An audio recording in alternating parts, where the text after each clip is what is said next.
The cinder-grey stranger paused, as if to consider whether he would accept that definition of himself. He presently rejected it by answering, "Rich is not quite the word for me, dame. I do work. And I must work. And even if I only get to Casterbridge by midnight, I must begin work there at 8 tomorrow morning.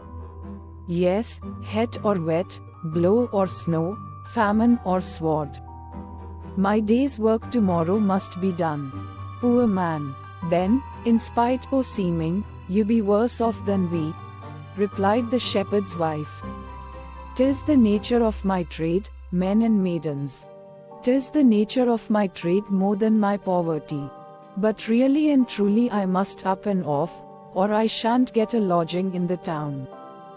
However, the speaker did not move, and directly added, "There's time for one more draught of friendship before I go. And I'd perform it at once if the mug were not dry." "Here's a mug o' small," said Mrs. Fennel. "Small, we call it. Though to be sure, 'tis only the first wash o' the combs." "No," said the stranger disdainfully. "I won't spoil your first kindness by partaking o' your second." "Certainly not," broke in Fennel. "We don't increase and multiply every day, and I'll fill the mug again." He went away to the dark place under the stairs where the barrel stood. The shepherdess followed him. "Why should you do this?"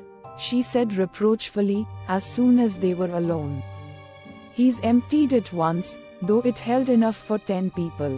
And now he's not contented. Why, the small but must needs call for more the strong. And a stranger unbeknown to any of us. For my part, I don't like the look o' the man at all. But he's in the house, my honey, and 'tis a wet night. And a christening. Days it, what's a cup of mead more or less? There'll be plenty more next be burning." "Very well this time, then," she answered, looking wistfully at the barrel. "But what is the man's calling, and where is he one of, that he should come in and join us like this?" "I don't know. I'll ask him again." The catastrophe of having the mug drained dry at one pull by the stranger in cinder grey was effectually guarded against this time by Mrs. Fennel. She poured out his allowance in a small cup, keeping the large one at a discreet distance from him. When he had tossed off his portion, the shepherd renewed his inquiry about the stranger's occupation. The latter did not immediately reply, and the man in the chimney corner, with sudden demonstrativeness, said, "Anybody may know my trade, I'm a wheelwright." "A very good trade for these parts," said the shepherd. "And anybody may know mine if they've the sense to find it out," said the stranger in cinder grey. "You may generally tell what a man is by his claws," observed the hedge carpenter, looking at his own hands. "My fingers be as full of thorns as an old pincushion is of beans." The hands of the man in the chimney corner instinctively sought the shade. And he gazed into the fire as he resumed his pipe.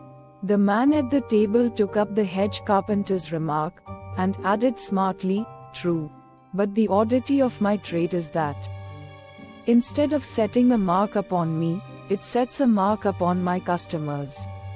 No observation being offered by anybody in elucidation of this enigma, the shepherd's wife once more called for a song. The same obstacles presented themselves as at the former time. One had no voice, another had forgotten the first verse. The stranger at the table, whose soul had now risen to a good working temperature, relieved the difficulty by exclaiming that, to start the company, he would sing himself.